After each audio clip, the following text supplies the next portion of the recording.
you doing, folks? Well, MGB tinkering time is upon us. And this is something I've been looking forward to because I've been dying to get stuck into this car behind me here. My 1974 originally Irish registered MGB GT. So, what am I going to do today? Well, the plan is basically to assess the engine, see what sort of condition it's in. Basically, I'm going to get stuck into it and see if I can actually get it to run, simply because of the fact that I want to heat the oil a little bit so I can drain out the oil and the sludge and the gack that's in the bottom of the sump. Now, drain off all of that stuff once it's warmed up a little bit. Then I'm going to top it up with a mixture of fresh engine oil and diesel. Switch that around for about 5 minutes, if it is running, obviously, and then drain that off. And then once I've done that, then it is time to take the cylinder head off. So we're going to have a look and see how things are looking inside the cylinders. Now, I was intending to do a compression test, but typically I forgot my compression tester, so I'm not going to be doing that. But yeah, anyway, there's plenty of other things I can be doing in the meantime. So the first thing I need to do is to get the ignition timing 100%.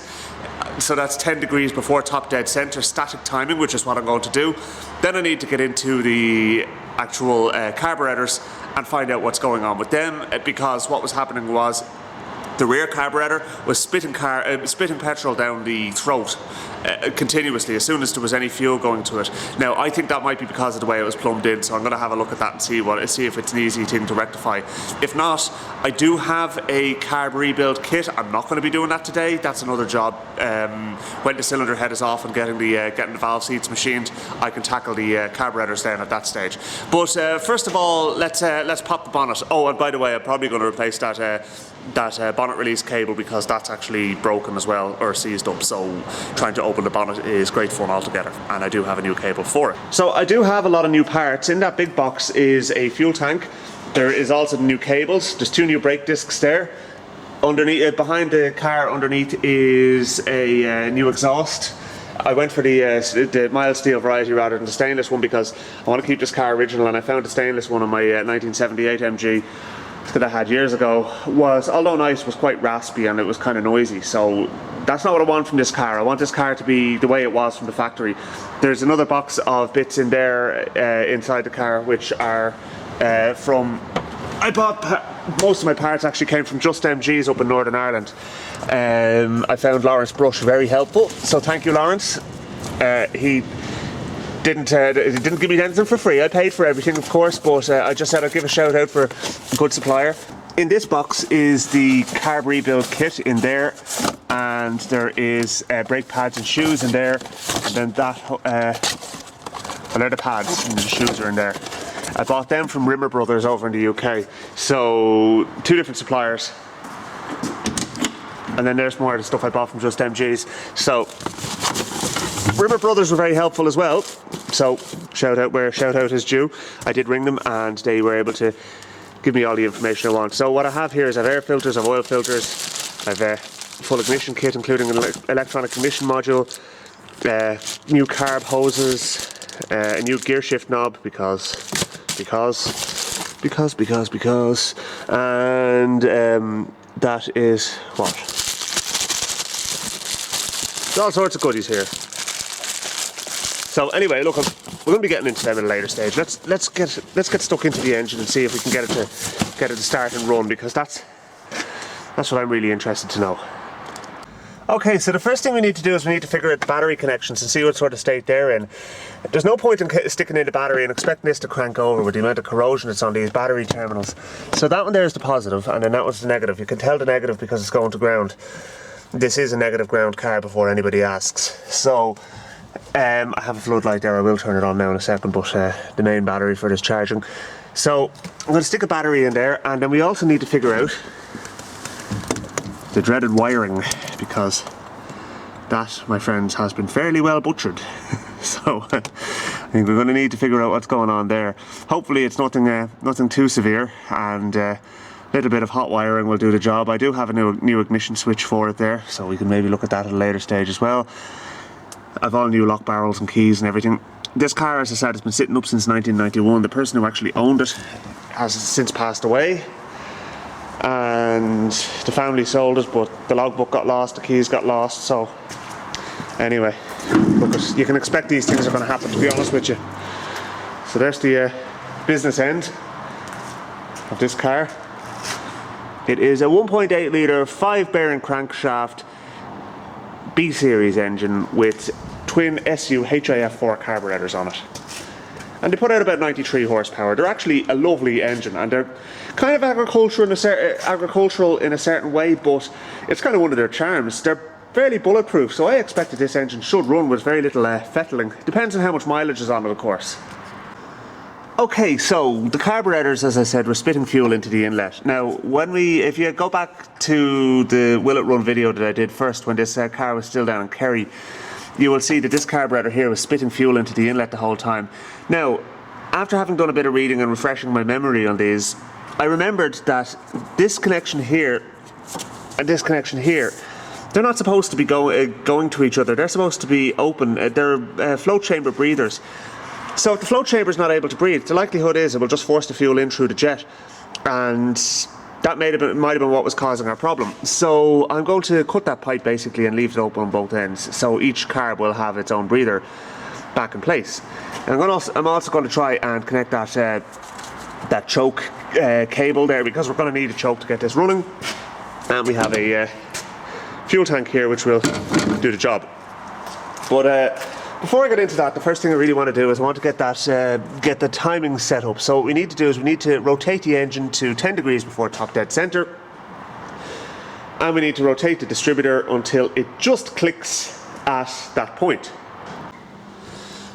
Okay, so what I'm doing now is I'm actually going to rotate the engine around so that there's like 5 prongs, and they go 0, 5, 10, 15, 20 degrees before top dead center. And what I'm looking for is I'm looking for the timing mark on the pulley to come around to the 10 degrees mark, which is the middle one. And that basically involves rotating the engine in the normal direction of rotation. You don't want to go against the normal direction of rotation, because you'll go against you'll introduce slack in the timing chain. So it is the camshaft is chain driven in these engines, by the way. It's a fairly service-free item, to be honest with you, so far as I understand. This engine rotates nice and freely, so there's a timing mark. So, okay. Basically, it's a notch in the pulley, and you can rotate the engine around until the notch in the pulley lines up with the prong. So now we have our timing mark lined up. So the next thing to do is we need to free off the distributor so we can actually rotate that. And basically how you do that is just a little clamp at the bottom of it. So if you have a look down here, you'll see our distributor. And there's the clamp that needs to be undone just below the dipstick there from where you're looking. So we undo that, put power to the ignition, rotate the distributor counterclockwise first of all, and then start to rotate it slowly clockwise until you just hear the spark tick. You'll hear the coil fire off. You have to do that obviously with the ignition on, which involves a certain amount of hot wiring in this car. But it's very hard for me to show you the timing mark on the pulley, but I'll try my best anyway. You can see that when I do get it lined up. There you go. See that down there? So okay, I've gone very, very slightly after the mark. Look, it's enough to get the engine running. In fairness, I'm going to be putting a whole new ignition system into this car basically by the time the rebuild is done. So I wouldn't be too worried about that kind of stuff now at this point in time. So let's, I'll get you guys set up and we'll put some power to things here. I did connect the battery in the back there. Fortunately enough, the Beetle's battery is a perfect size, so you'll actually see she's happy out in there. So that's all connected up. And I was wondering where that light was coming from. It's actually the floodlight shining through where the brake master cylinder is supposed to go. There's supposed to be a whole cover over that. There's very few brake components actually installed in this car, which I don't know is a good or a bad thing, but it means I have to buy a few bits and pieces for it. I have a new master cylinder for it. The old one's there in the boot, but I doubt very much it's in a serviceable condition. There's no point in me faffing around with stuff like that, you know. I mean, a master cylinder I think for this car was it's like €40 or something like that. So, you know, you're at nothing trying to get things like that working when the new part is so cheap. So let's see if that's actually even loose as it is. Okay, so that looks to me like a 7/16 spanner we need. This is one of those spanners that the guys at Bad Obsession Motorsport would refer to as their show spanners. If you're wondering why I have a load of Imperial tools, it's because I work on aircraft, specifically APUs, and aviation is predominantly Imperial. That's pretty much entirely Imperial. So that's at least from where I work anyway, it is. Okay, so that's loose enough now. Let's see if we can get a rotation on that.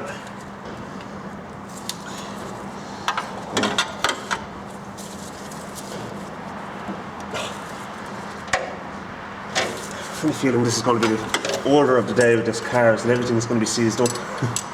It's a good state of affairs when the distributor is seized into the coupling. So loosen it off a little bit more and see if we can get it to turn. A little bit of tapping one way or another might be necessary here. Ah, there you go now. Just turn it now. Okay, so now what we need to do with the distributor is rotate it counterclockwise enough so that it's before the point where it's going to tick, and then slowly rotate it until it does tick. I did clean the points in this car already, so hopefully we will actually hear that tick, and if we don't, we're going to have to take the distributor cap off and have a look and see what's going on. Now I'm going to use this wire here for jump start, or for hot wiring it basically, and then there's a method that you can use for actually cranking the engine over under the engine bay, which is also a useful thing. You know what, the gas thing about SU fuel pumps is you couldn't count on them to work if you really needed them to. You know, I mean, they never bloody do. They're useless bloody things, the old things. They have points in the back of them. But yes, this one been sitting up 30 years, decided, yeah, no, I'll work for you all right. I'll piss stale petrol all over the engine bay, no bothers. Yeah, so that's exactly what it did. And in my haste to disconnect it, what ended up happening was I bumped the engine over when I was faffing around with the wires under the dashboard, so I lost my timing mark as well too. So anyway, we're back to where we started. I now have the fuel pump disconnected. I never really would have thought it would have worked, but I also actually do have a new fuel pump to put into this car. So, because you know yourself, as I just said, they won't work when you need them to, they will work when you don't want them to. Okay, so the ignition is now on, and what's happening now is I'm not getting that tick. So basically that would suggest to me that the points are fuzzed up again, which I kind of half expected, to tell you the truth. Is there a coolant on it? Actually, hang on. Maybe it's just the connection's wonky.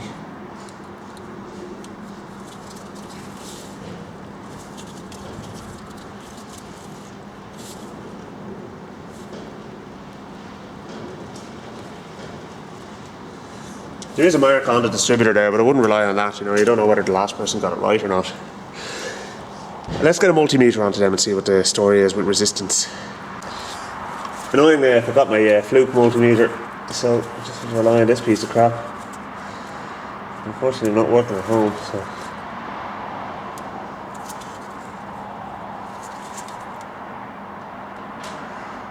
The points are open there now, and by that measure. I'll just turn it right back the other way and just see. It's still showing open with that range of movement. No, they're going down to ground now, so I've got good resistance. So okay, so what I need to do now is I need to rotate the distributor until I hear that tick now, or I can do it by the method of using the multimeter.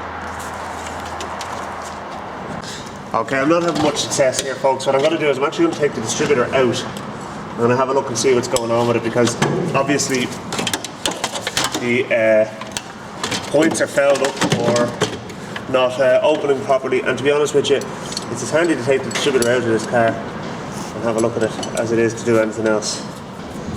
So let's see if we can get in there. Okay, so the distributor literally just pulls out when you loosen off the bracket at the bottom. So I have everything rotating. I'm just having a look to see what the gap is like in the points. I did set it up actually last time we were having a play with this engine. But what I want to do is I want to make sure we're getting continuity when they're closed, and that will then tell us whether or not it's actually working. Then what I want to try and do is I want to try and ground out the coil itself without using the points and seeing if actually the spark plug fires, because that will then tell us what the whether or not the actual points are working. So let me get a bit of emery paper and I'll clean everything up here first. Okay, so what I did was I cleaned up the points with a bit of emery again, sprayed them with a bit of contact cleaner and cleaned the terminal as well, and made sure the gap was all right, which it is. So let's get this reinstalled. So the rotor should be roughly around there, well, around where the number 1 spark plug lead is going to be. So, all right. So now there is a fairly bogey looking wire going over to the coil. What I want to do is I want to take the coil out and I want to make sure all the connections are clean on that as well. Okay, I just got back from, I went down to the house to see where the hell my spare ignition coil was. I don't know where it's gone. Anyway, right, I don't have a spare ignition coil. I rang the local motor factors to see if they might have had one, and I think even if he had one for sale, he didn't by the way, but even if he did, he wouldn't have sold me it. He insisted on the phone. He said, it is not your ignition coil that's causing the problem. And he said, trust me, I know British Leyland cars. He said, they don't cause problems. He said, check everything else first. He said, and then change your ignition coil. So I am always willing to bow down to superior knowledge and experience on these type of things. And he seems to know what he's talking about. That motor factors they're down the road from me. They do actually really know their stuff. So anyway, right, given that bit of advice, what I'm going to do is I'm going to change the distributor cap, rotor arm and leads and see how I go from there. And I also have a new lead made up to go from the points to the coil as well. So let's have a look and see if that actually helps the situation. Okay, so what I've done so far is I replaced the wire that goes from the coil over to the points. I've reinstated all the rest of the wiring, new cap, rotor arm and HT leads, and I took off that wire that was going onto the negative of the coil. There was another wire that was going onto the negative, and I don't think it was supposed to go on there. I think that was actually for the ballast resistor, and I'm going to have to investigate that in a minute. But anyway, let's crank it over and see how we're getting on. Hopefully this time we have a spark.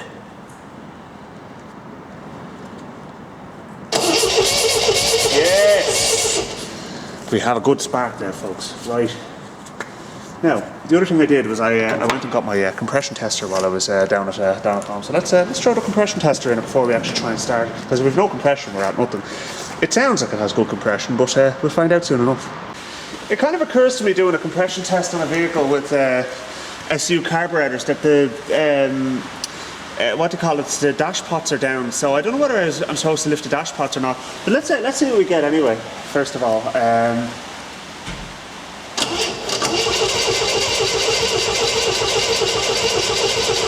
okay, so we're getting 70 psi on that, so it's not exactly ideal. So, bearing in mind the head's going to be coming off anyway.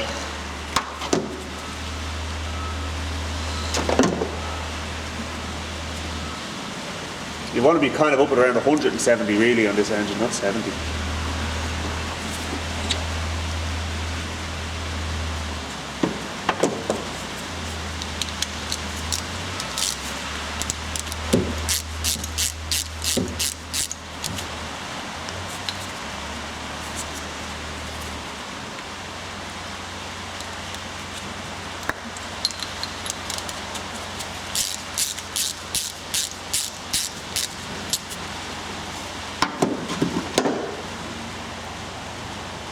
It should still run even with 70 psi, you know, I mean, it's not appallingly bad or anything like that, but... Well, it is appallingly bad actually, but, you know what I mean, you want to be kind of up over 100 anyway. Yeah, there, we're getting 95 on that one there, so that's better. So...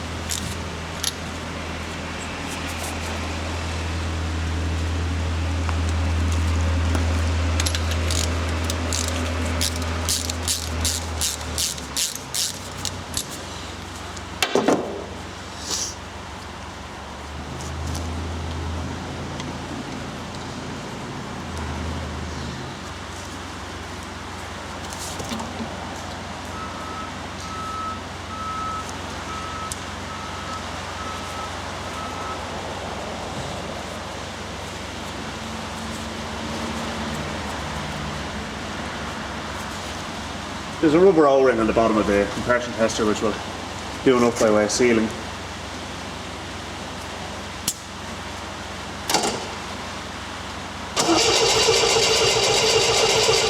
There's 102. Okay, so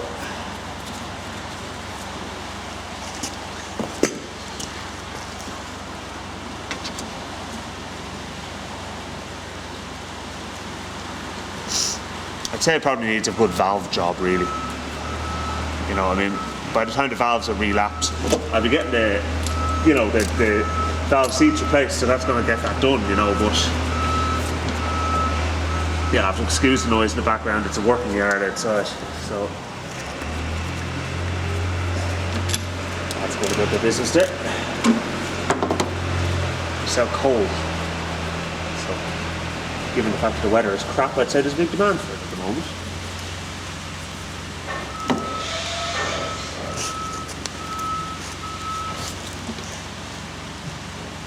I wonder will this one be up again. Seems to be from the front to the back of the engine so far, it's steadily increasing. Okay. Got 102 as well. Okay, so really the only really bad one is number 1 cylinder. So maybe it might come good. Could be even tight valves, you know. But next thing we're going to do is we're going to pop that back in and tighten it up, and then we're going to see if she starts. So now the timing is 100%. I've set 10 degrees before top dead center. I figured out, I think, why the carbs were spitting fuel into the inlet and all over the place. I've the fuel pump disconnected. I've got a good solid battery now, so the battery is happy out. So next thing I'm going to do is I'm going to take that vice grips off the accelerator cable before I forget, because I do not want the engine to rev out of control. Slots into that hole there, and let's start reinstated. Unfortunately, I don't think I have a way of. Let's have a look and see if we can do something with the choke cable. It'd be good. Even if we were to put it through there and see if I can get like one of those little block connector jobs.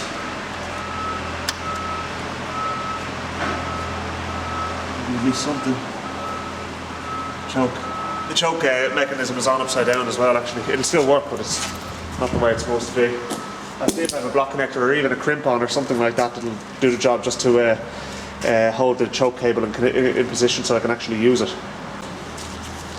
These are an incredibly useful thing to have in your toolkit, because if you have a broken cable or something, you can actually use it for replacing or repairing it, as well as repairing electrical stuff. So in this instance, what I'm doing is I'm just poking the wire through the hole of the choke lever on the side of the carb,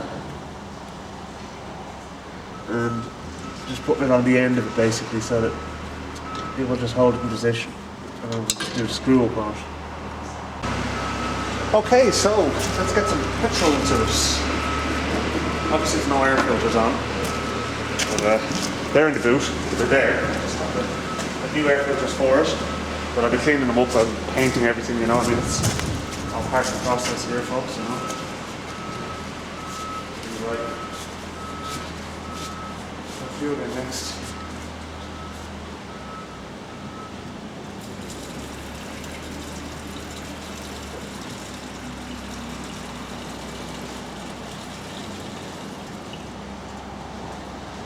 It's enough to get us going for the moment.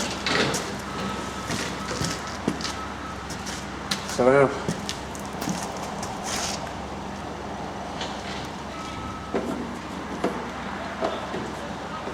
it's a handy little fuel can to have, actually. As I say, it came with the car. The chap brought the car off me, well, I want it back, but for the moment, I'll use it. Now, okay, right, so we have fuel, we have a spark, we have compression. And that's as simple as these engines get, folks. So next thing, let's turn on the ignition and see if she starts.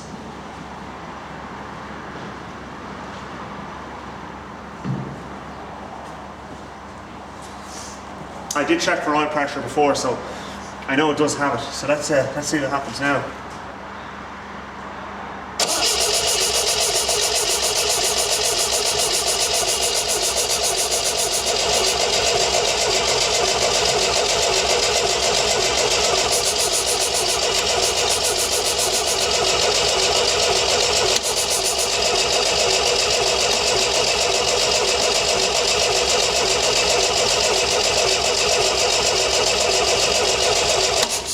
Let's give it a bit of choke.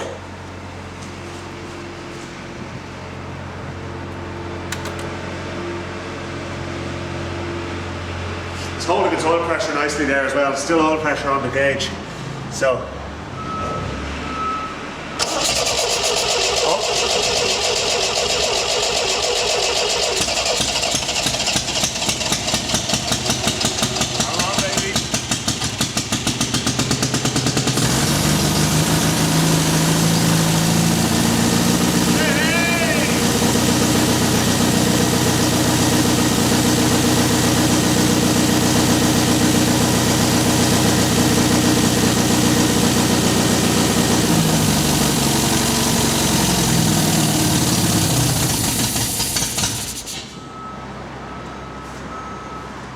I don't know why it cut out, but it ran for a bit.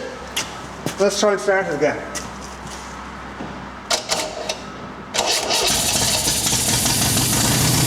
I probably took too much choke off it. Leave it run for a little bit.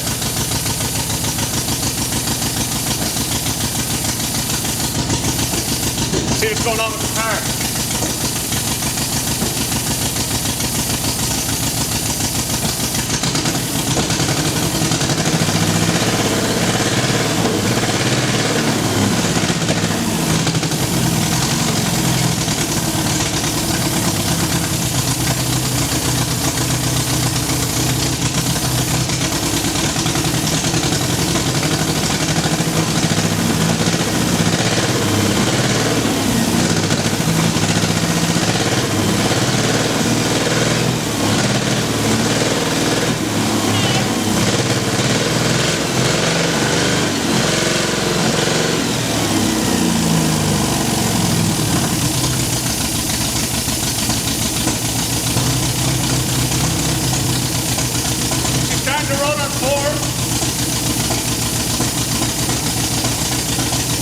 It's not running on 4 cylinders yet, but I think it's just clearing itself out.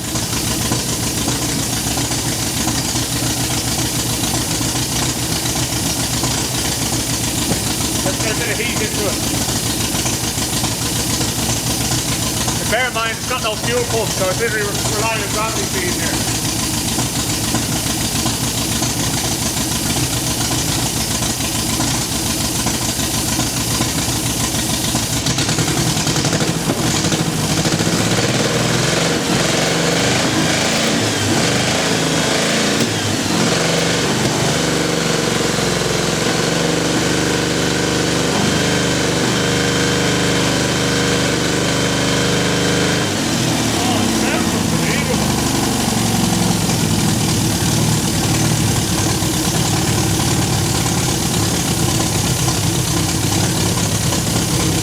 There's no silence, there's no exhaust on it, the pipe is going out underneath the car.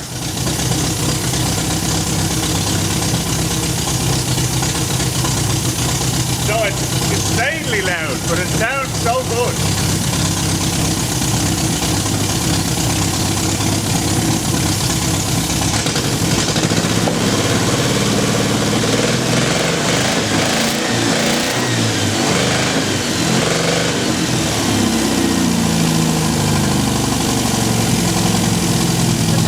Off now and see if it'll run without it.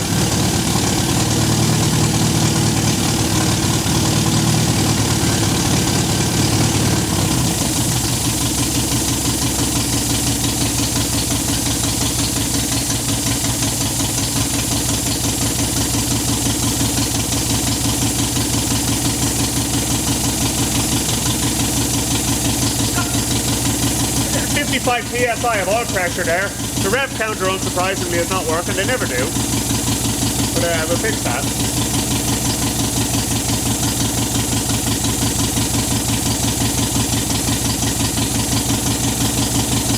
idle for a bit. And then what I'm going to do is I'm going to drain out the oil. I'm going to put fresh oil into it with a mix of diesel, run it for a bit on that, and then drain it out.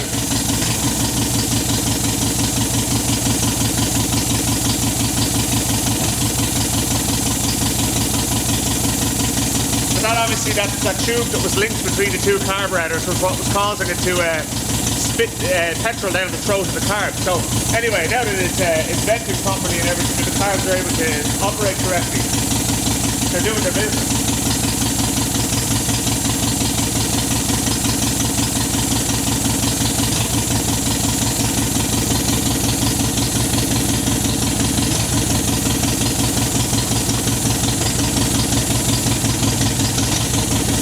Better throw a bit of coolant in it.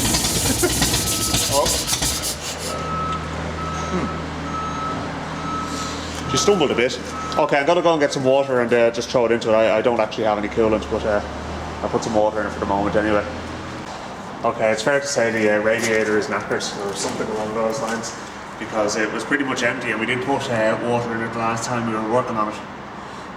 But anyway, look, let's try it again, because what I want to do is I want to try and clean out that rear carburetor. I'd say is all blocked up. So let's start again. Left the ignition on. I shouldn't have done that, but I did.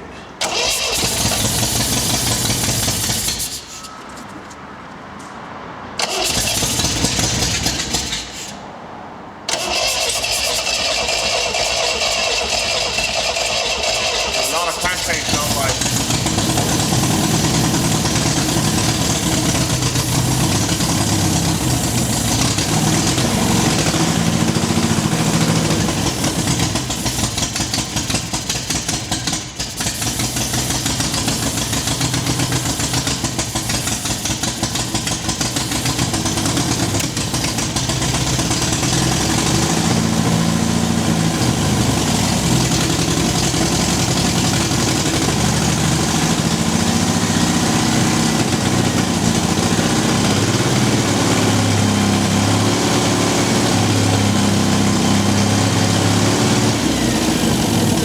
Saturated.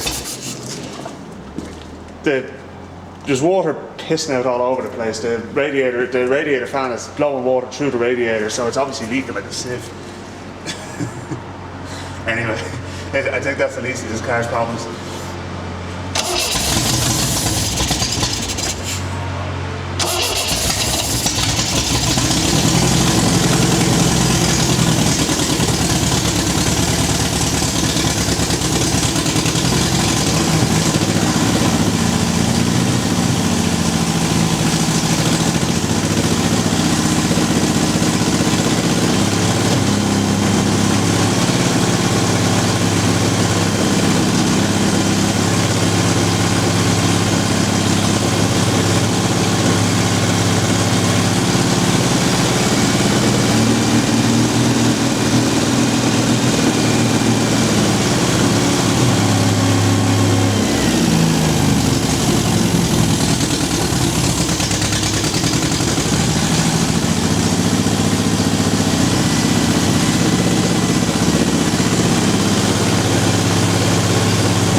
So what you can do is basically, when the engine's running, put your hand over the inlet of the car, and that will, any gack or dirt or anything that's stuck somewhere it shouldn't be, will get sucked out by the vacuum pressure of the engine.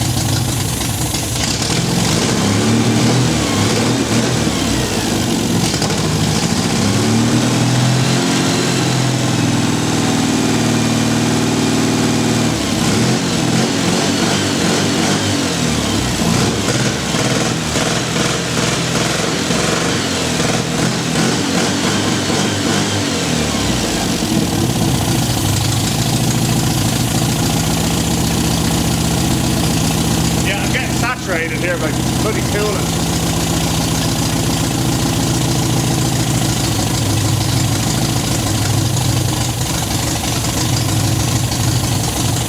Just get it to stay running for a bit. I want to heat it up a bit.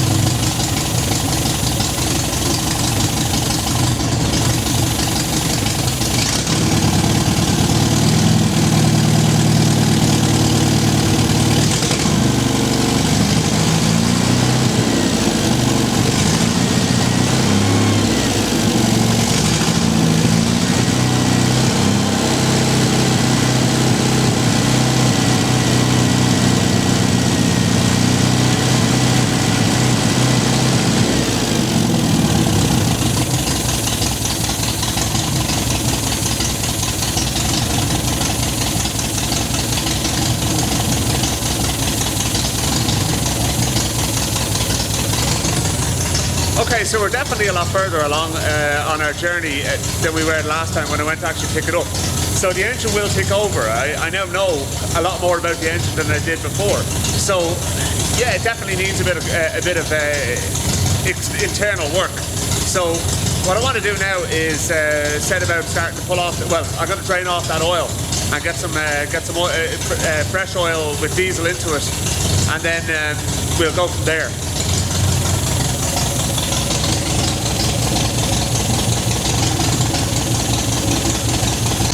Just while I'm leaving it running here, Ian Seabrook, aka Hubnut, pointed out that these were the wrong wiper arms. The man's obsessed with wipers, I swear to Jesus. But anyway, they indeed are actually the wrong wiper arms because I tried to turn them on there and that wiper actually goes off the top of the windscreen. So, well, that's definitely not right. Anyway, I've got new wiper arms and new wiper blades, so they'll be going on. So, not really an issue. The engine's ticking over, but I wouldn't go so far as to say happily now, but it's ticking over. So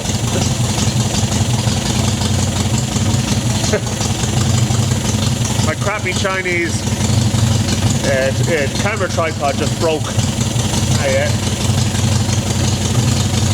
It is crap. Need more crap now. So I just want to get a bit of heat into the engine, so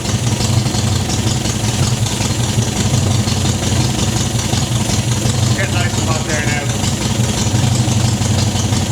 Now I'll jack it up and get the oil out of it. Curious to see what the oil looks like.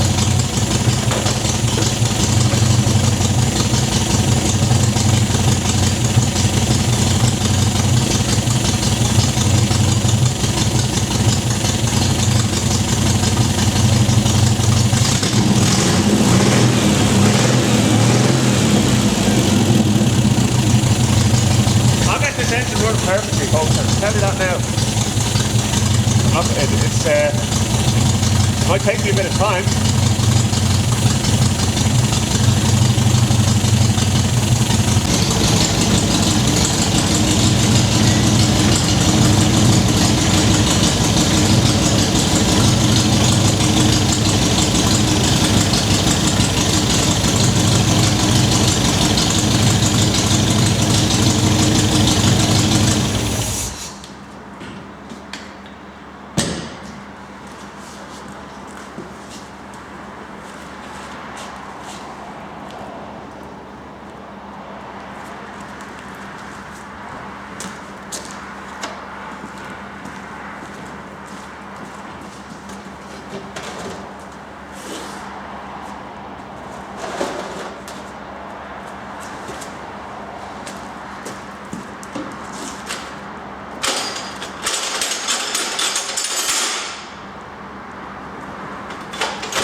Go with a 3/4 spanner for the center cord.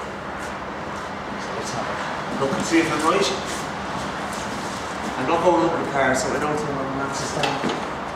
Hey, I was right.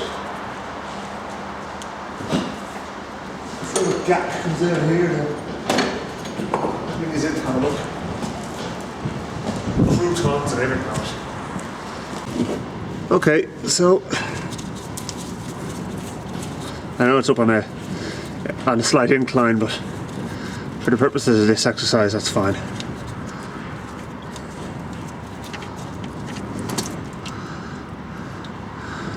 Well, at least it's not coming out in lumps. Not yet, anyway. It's been a while since the sump has been drained in this. Okay, in this bottle is a mixture of 10W40 engine oil, 0W20 engine oil, and diesel.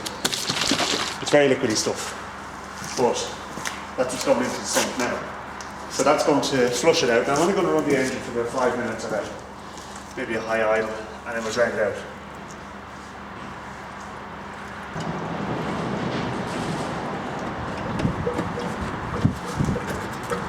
All right.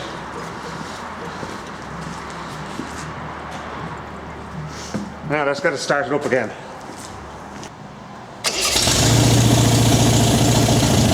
Start easily. Let's see what oil pressure we're getting.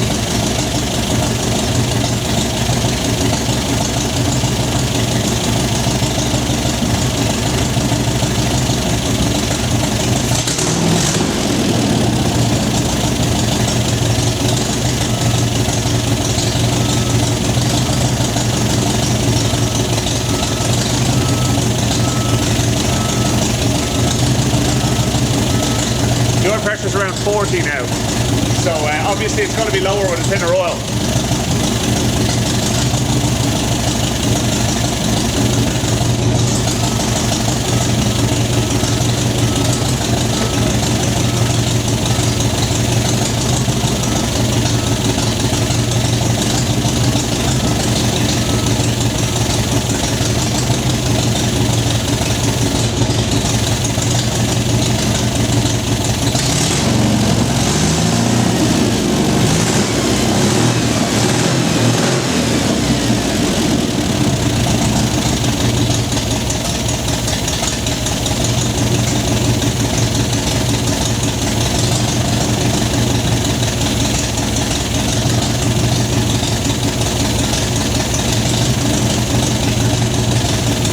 So the crankshaft and the camshaft and everything are all sloshing around inside that very thin oil, and getting rid of all the coolant and gack off themselves.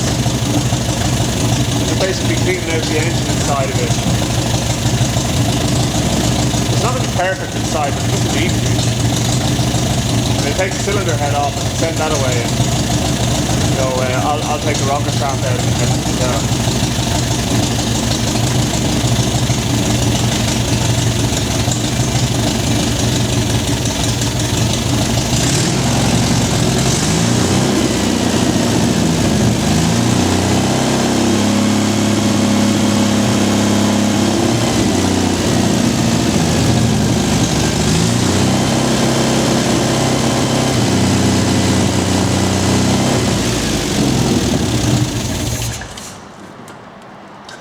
Out of petrol.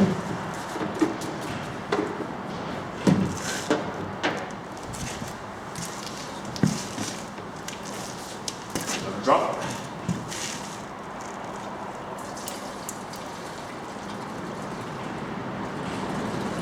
So maybe use a pint of petrol or half a litre or whatever you want to go with. Yes, there we go. That radiator really is hemorrhaging it. Pissing out water all over the place.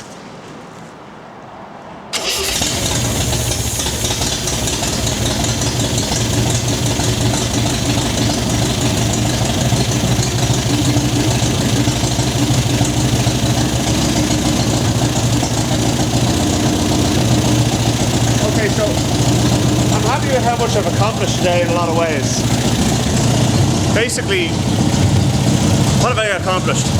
Well, the ignition system is now working.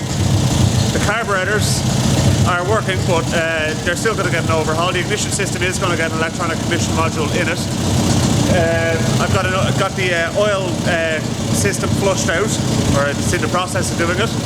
And yeah, I mean, and I got the compression test done as well. So we know we have a bit better an idea as to what we're dealing with engine-wise.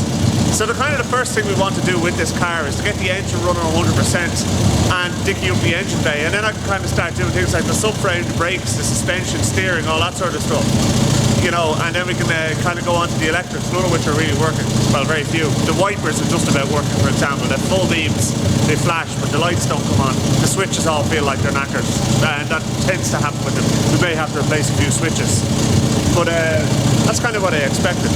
So I'm going to leave it run for another while and get all of that nastiness flushed out of it, and then drain off that oil. And it'll get some 20W50 engine oil then when I'm doing the rebuild, which is what this engine actually takes. Funnily enough, it's the same oil as what goes into a Volkswagen Beetle, even though that's air cooled, and this is certainly not. It's a fine mist of water cooled at this point in time. Okay, anyway, let's get this up drained on this now. It was getting a bit hot and bothered, to be honest with you. The coolant system is definitely not up to the task, so we need to get the oil out of it now. And that's our flush finish then, basically. Now, where is the floodlight? I was messing with the light switch.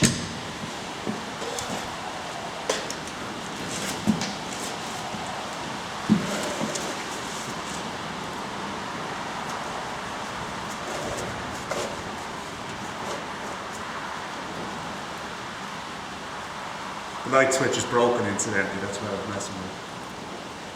So I'll need a new one.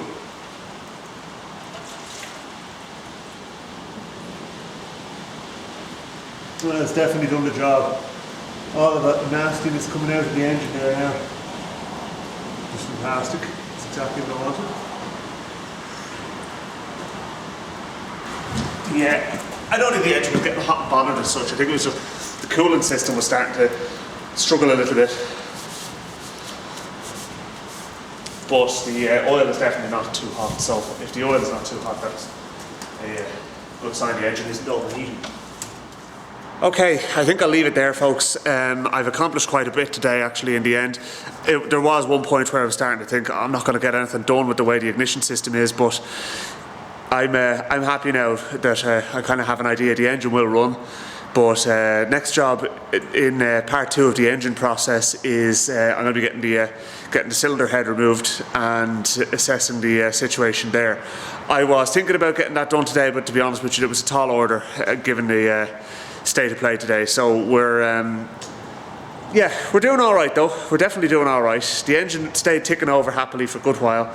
I'd say the carbs definitely need a good going over, and the the ignition system, as I said, and then when we have to head off, we'll see what the bottom end is like. I'm going to take the sump off as well and see what's in there. But at least now all of that kind of crud and everything that was in the engine is should be fairly well flushed out at this stage. So anyway, look, thanks very much for watching, and I will see you in a future video. Talk to you soon.